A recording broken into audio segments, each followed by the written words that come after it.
Strike, what can we do for you, buddy? Hey, buddies. Hey, Fezzy, you're talking about, how you're against hunting because of your anti-gun, but just want to point out that in most states where hunting is legal, most hunters, on average, donate more game meat to the homeless shelters and whatnot than the general public donates in cash to pay for the food. No, I had never heard of that at all. Yes, you have heard of it on the Ron and Fez show. Every time you come up anti-hunting, we get the same callers. Oh, I honestly don't remember the homeless thing. But Jerry, you're on the Ron and Fez show. Jerry in Utah. Hey, Fez, if you're against gun hunting, would you prefer that we sneak up on a deer and beat him to death with a hammer? No, I would prefer that the deer not die.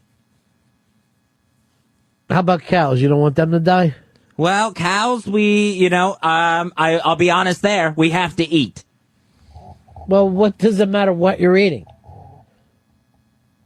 Whether you're eating a deer or a cow, what's the fucking difference? I think the difference is that, if people go out there and kill for sport, I think that's... It's not a sport if you're killing for food. It might be fun to do. You're saying your only problem with the way these people get their food is that they enjoy it. But is it necessary food? Everyone's got to eat. It seems like, yes, they're eating the deer afterwards, but is it necessary? I mean, is that their only source of food? What do you care what their only source of food is? What do you care the way they get it? Why would it make any difference to you? I mean, is it necessary for you to eat a steak and not cereal? No. You could fucking survive on cereal and string beans. You don't do it, right? No, I don't. No. Why not? You have a preference. Some people have a preference for wild game. And in terms of the animal's life, who do you think has had a better life? A fucking deer that was raised as food? Or, a deer that was running around in the wild, or a cow that was raised as food? Well, I would guess the deer who got to live some of their life free. All of their life free. 100% of their life free. And then they died in a natural fashion from a predator. Which is basically the way, was supposed to be. Here's Brian in Wyoming. Hey, Ron Fez. Hey, I take my flashlight at night and walk through my back pasture to my horses and call them, and they all gather around me, and we enjoy staring at the stars together. It's like a Budweiser commercial. You think the horses know what they're looking at? No, they just gather around. I used to lay out there, but they sometimes would come and almost step on me, so I had to bring a little hammock out there. But bring the flashlight through the woods so I know angry raccoons or porcupines get me so they know I'm coming through. But the horses, they gather around you, and there are no people way out there in the middle of nowhere, and we enjoy the stars. Well, they enjoy my company at night, and I enjoy the stars. Here is Trina, Montana. Hey, Ron. Hey, Fez. Hey, what can we do for you, darling?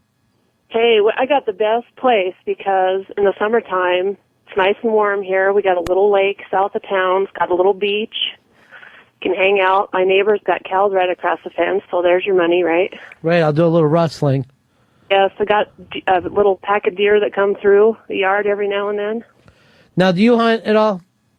I don't, no. Yeah. But when you hear Fez talking about being anti-hunter, you agree or disagree? I guess disagree. I mean, it's not really my thing, but it's a really big thing here. So I might be coming out to Montana and staying with you on my way to Yuma. I'm gonna hit and then stop in Colorado and see those folks. I'm gonna hit everybody. There you go. I'm gonna keep moving, darling. Yes. And I won't stay long enough for you to annoy. One morning you'll just wake up.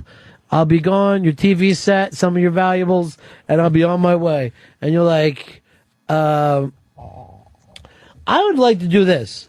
What if we fucking pitch the bosses this on the road radio? We just get a fucking trailer, and every day for 50 dates, we're doing a show from a different state. Every day we travel, we set up in that state, we camp out, we have the little mobile studio, and boom. I think they would probably go for it. All right, you're in charge of it, Whatley. That's your deal. Here's Dave from Dave. How are you? Hey, good. How are you? What can we do for you? Hey, let Fezzy know that in rural areas and whatnot, where the deer population is pretty high, if enough hunters don't kill the deer and the population gets out of control, the Game Commission has to go in and poison them. I got my people live in Maryland now, and every one of them have hit a deer in their car. That's how many deer are down there. Everybody has been in a car accident with a fucking deer. James from Maryland, you're on Fez. Guys, I think it's time for Fez to go back to shore winds. This is starting to sound like a best of. The whole opening the door. This hunting thing, we've talked about it more times than I can shake a stick at. Fez, are you there? Yes, are you there? I am right here, and it's 4 winds, not shore winds. Well, thing about it is, Fez, I've called the guys with the butterfly nets. They should be there any minute. Ron, throw the call bell at him. See if it'll do anything, because I think he's out of it. Sam from Cleveland, you're on the Run of Fez show. Hey, what's going on? Me and my buddy, we're driving from Cleveland all the way to Oklahoma City. He's moving out there. We're going to kill us some deer. And Fez, yes. I mean, think about it this way: if you're going to go out and eat cow, what's better, a cow or a deer that's been like raised on grass and real food instead of something pumped full of chemicals? Well, I think I'd rather have a cow. By the way, I had some grass feds this week, which is like the organic steaks where they're raised the way that used to be raised. Mm-hmm. It was really fucking good. I'm really thinking about the back to nature deal. Now I'm going to be stealing and taking people ransom. That's natural? For me, it is. That's my natural state. I mean, for me, it's not natural to be fucking nose deep in a guy's asshole while you're licking his balls. But who am I to say? I agree with you there. Well, sure you do. Who am I to say? I ain't going to stop other people from doing it. I mean, I'm a nature lover and all, but that other thing you were talking about is gross. Disgusting. That's natural, too. Not any kind of nature I've seen. It is the Ron and Fez show. We said we'd get into this. Fez Whatley has figured out, because you're against hunting, right, Fez? Right. I do not like hunting. We got into deer hunting yesterday, and I just think that there's better ways to do things than to just hunt down and kill the deer. And what you wanted to do was what? I wanted to do a relocation program where we take the deer. You know, people complain that hunters help the over-deer population. This entire thing sounds like a joke to me. And we talked about this yesterday, and you swear that you're serious. I am totally serious to see what it would take, what it would involve to move some deer to some less populated areas of the United States.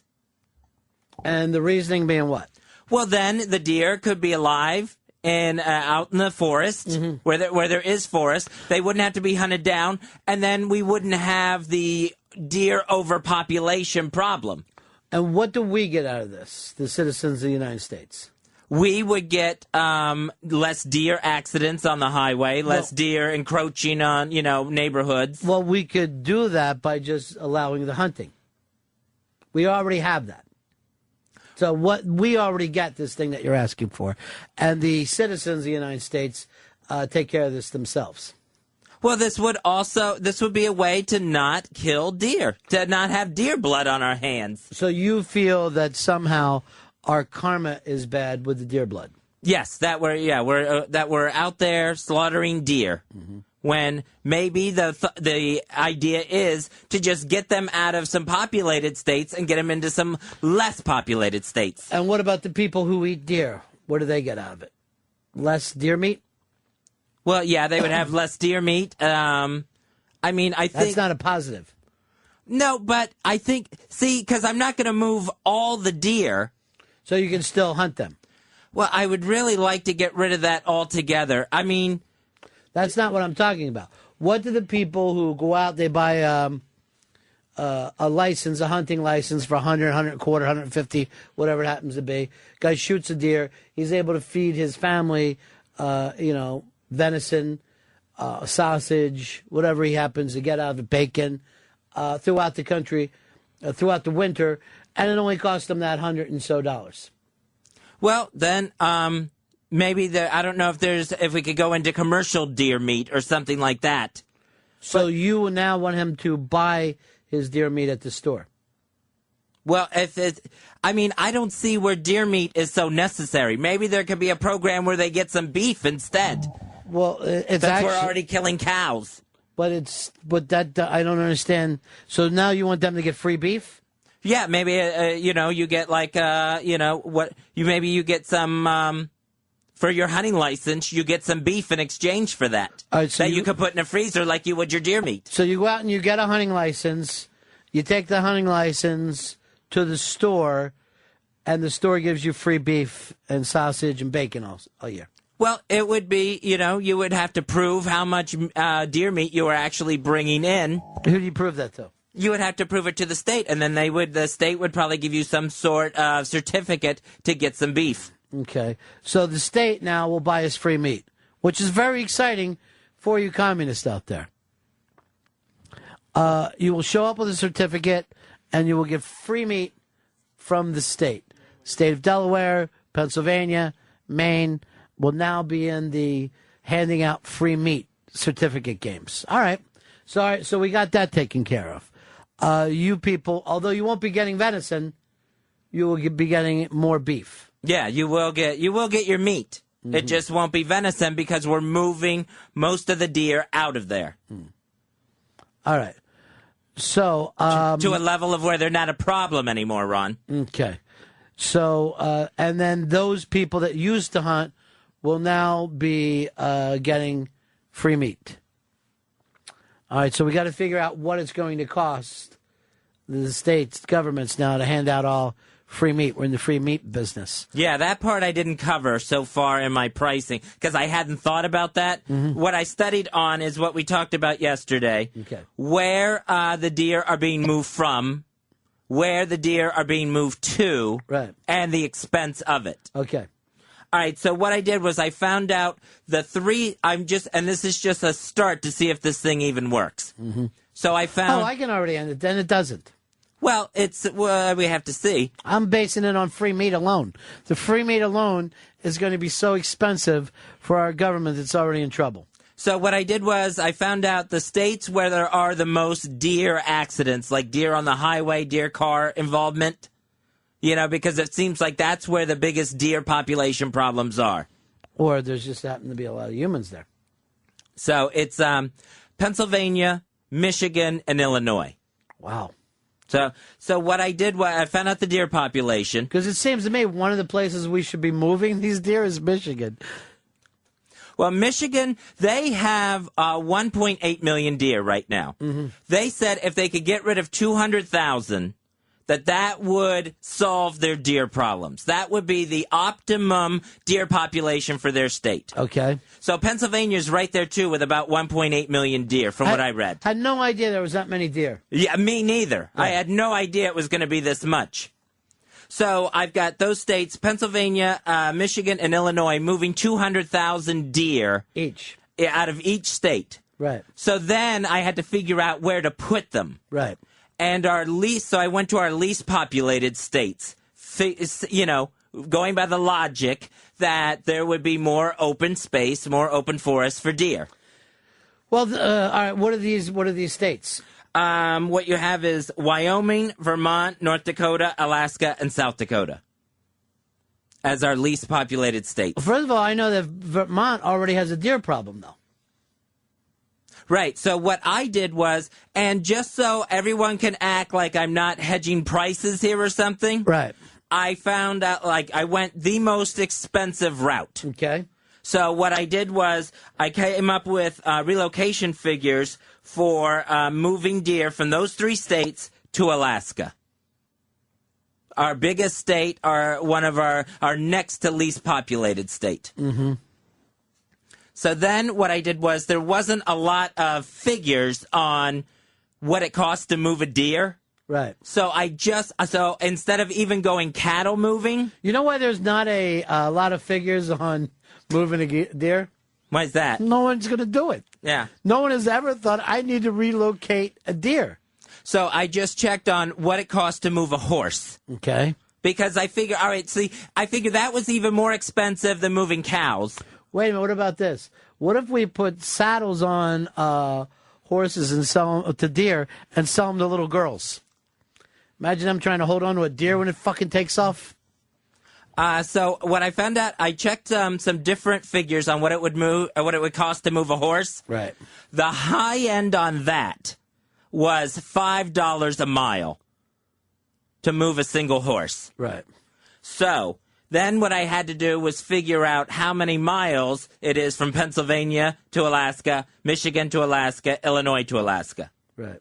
So there were like anywhere from like 3,500 miles to 2,700 miles, depending on which state you're talking about. Okay.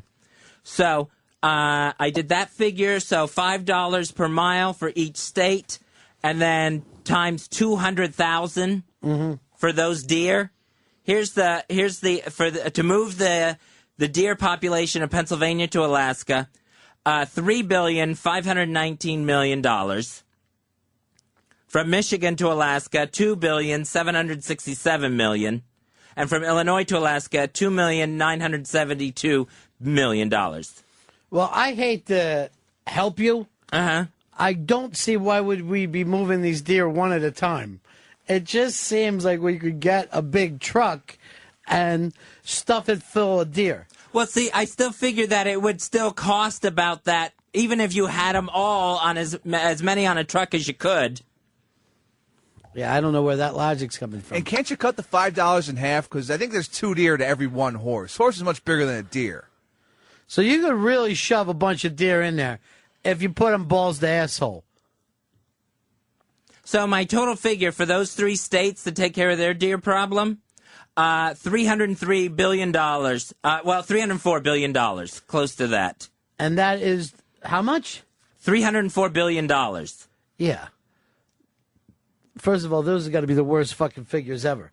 Well, There's no way it's that expensive. Well, like I said, I went high end, $5 a deer head per mile. So yeah, it could be the cheapest price I saw was $1, which could take us down a lot lower. Yeah, so you now know that this doesn't make sense. Well, the Iraq War costs right now almost $700 billion. So you're saying moving deer cost almost as much as a war? No, it costs like a third. Almost like a third of the war. Maybe closer to half. Let's look at your figures right now. Uh-huh. You don't have... Your figures might even work out if somehow we can get the deer to walk into trucks like Noah did. But how are we supposed to capture deer? What's the man hours there? All right, so I don't have that. Right. Don't you think that would at least double? Because that is a big part of everything that's what's happened. And the equipment that you have, what happens when it breaks down? All right, I don't have that Where's figured gasoline prices? Well, I figured gasoline was included in the $5 per deer. And what about the moving of the human beings that are moving these deers, what they're going to eat, stay, blah, blah, blah, what their pricing is, and giving them insurance? See, I think that's all included in the $5. I have a hard time believing that. I have a hard time believing that's included in any $5. You haven't shown any reason for any of us to believe that. But if that's what it costs to move a horse, that would include, paying the guy's salary. How do we know? We don't know that at all. How would that figure you got, how would that not be if you just moved your horse? You know what I mean? But everyone's not moving their own personal deer. It would seem like you're going to need a lot of people per deer. What do we do with the deer that die on the way? Maybe that's where your venison could come from. Deer that die from diseases? Diseased meat? Well, I mean, you're going to you are, I hate to see... Would you want your meat to be healthy when you eat it, or would you want to eat diseased meat? Well, I wouldn't want to eat diseased meat. Well, I mean... But maybe these deer are like, from, like some trauma of moving or an accident or something like that. So you want to wait until there's roadkill. And then if someone wanted that venison, it would be available to them. How? Well, they would, whoever the states that and the government in charge of moving it would keep that meat. So what they have to do is sit there. If they have a deer die of heat exhaustion, then they have to be able to butcher it on the road and get it into a freezer somehow. And then ship it back east to the people that would eat it. Right. See, it doesn't make sense. Chris, you're on Run Fez. Several points here. Number one, deer do not relocate very well. They die within about a month of being relocated. That's number one. Number two, the deer herd in North America now is larger than it was in the 1700s. Because of number three, there are no more predators, unless you want to, number four, release wolves and coyotes into populated areas in the northern United States. Now I'm loving that idea. Leads to number five, the fact that Fez's idea of the deer that die in the transit becoming venison, you know there are federal regulations among if a cow can't stand up, it can't be slaughtered and sold as meat. The best solution there is to allow hunting licenses and allow people to shoot them, because at least in Ohio, where I live, a lot of deer meat is donated to homeless people and in food pantries and food banks and things like that. It would be. I really am starting to love the idea of parachuting wolves in. That if we could just really come up with tons of bombers flying over and dropping wolves down, which I think would be so exciting. My first place would be in that new Dallas Cowboys Stadium. I would just love to drop 50, 60 wolves in there. Here's Justin in California. Justin, you're on the Ron and Fez show. Hey, morning, buddies. I'm not going to argue pros and cons. I just wanted to point out two quick points to Fez. One to his argument, one against it. First off, I ship cattle all over the United States, and I normally get them shipped about $4 a mile for the entire 50,000-pound load. Or if you take a 200-pound deer average, that'd be about 240 deer per truckload at that $4 a mile price. So you can probably scale that back a little. Yeah, I told you I went high end on this. But my second point is I don't have Fez's wealth of knowledge, just a master's in animal science, and I'm pretty sure that deer from Michigan can't adapt to Wyoming or Alaska. They'll die. It's just a different environment for them, Fez. It's not the environment that they were born into. Right. Yeah. I mean, it'll probably take some getting used to, I would imagine. But I would think. But what if we just a looked forest is a forest? Well, there's not a lot of forest in some of these places that you're sending them. And no, it is not true that a forest is just a forest. It's a different terrain, different types of grasses, different types of trees, the chances that they have to find water. So you could look out there and just see herds of dead deer. And that's not going to play well on the news. Will, in New Jersey, you're on the Ron and Fez show. Hey, what's up, guys? What do you say? Hey, listen, I'm an animal control officer, and I just need to tell Fez he's out of his mind.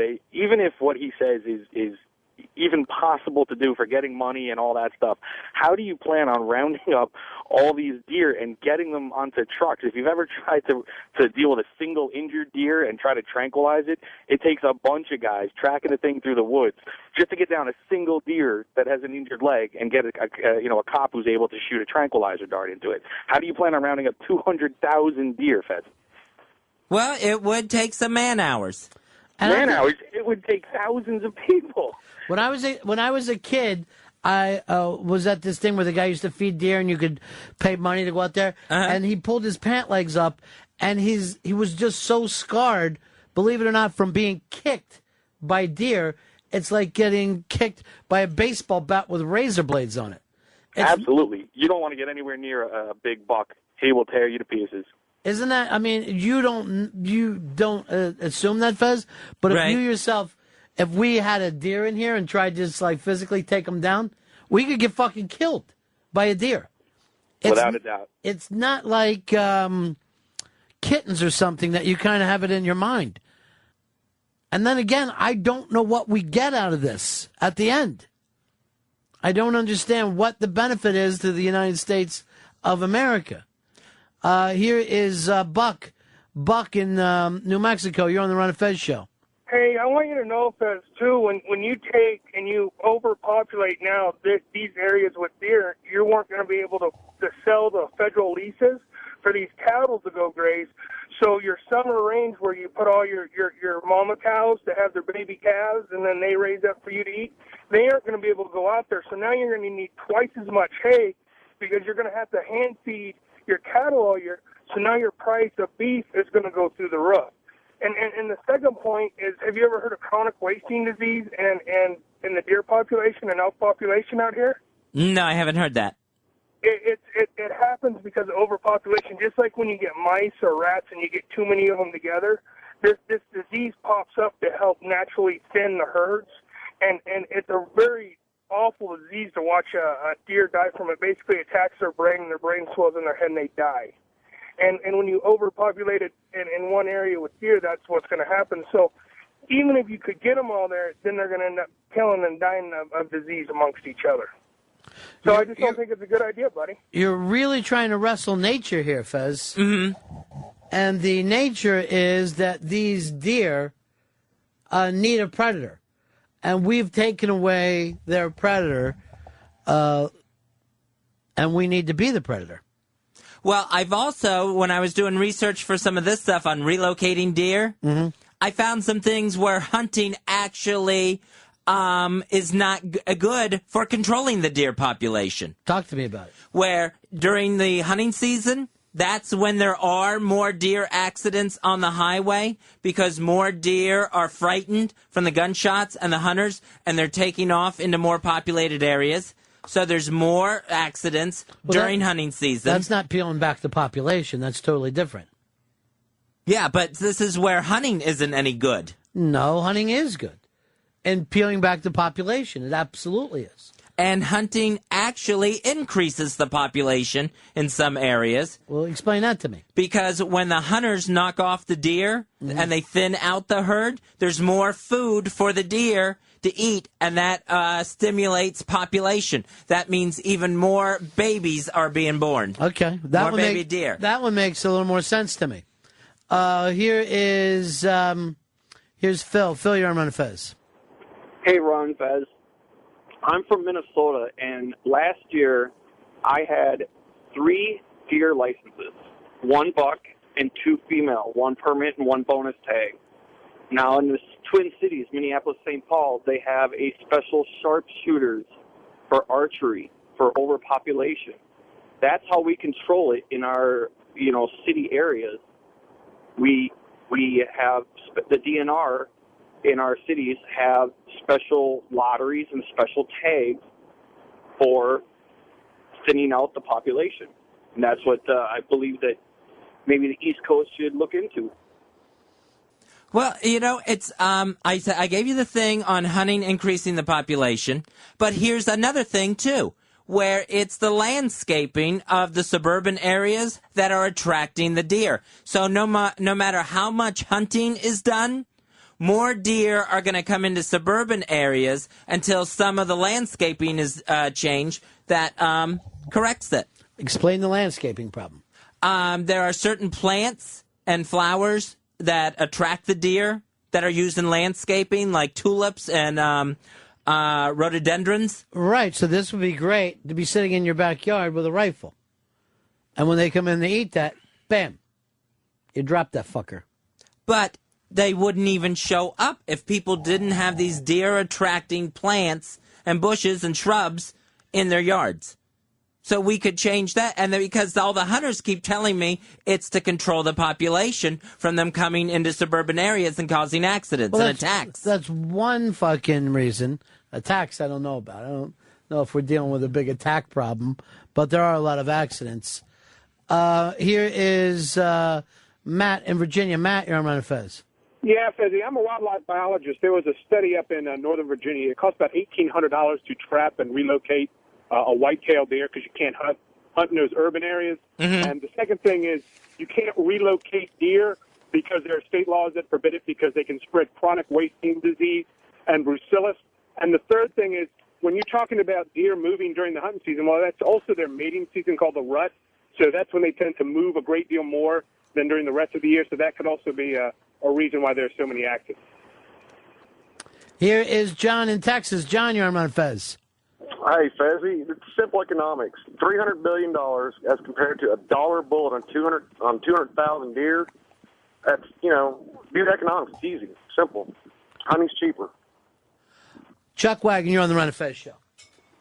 Okay, hey, listen, back in the 60s, the Forest Service in Arizona did the very similar thing. When there was a mass amount of donkeys in the bottom of the Grand Canyon, they decided that since they were indigenous to the area, they needed to get them out.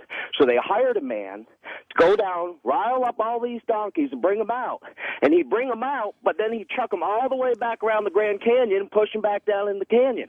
This man made a mint pulling donkeys out of that Grand Canyon for about 5 years. Well, what does this have to do with my deer relocation program? Well, I'm thinking, Fezzy, that what's going to happen on a kind of a similar basis is the deer that are going to be relocated are going to end up relocating themselves back into that area. Are you mad at me, Fezzy? It's all straightened out. Is it? I mean, everything's all straightened out. It's all back to normal again. All right, thanks a lot for calling, Chuck Wagon. We're going to take a break here. It's the Ron and Fez Show.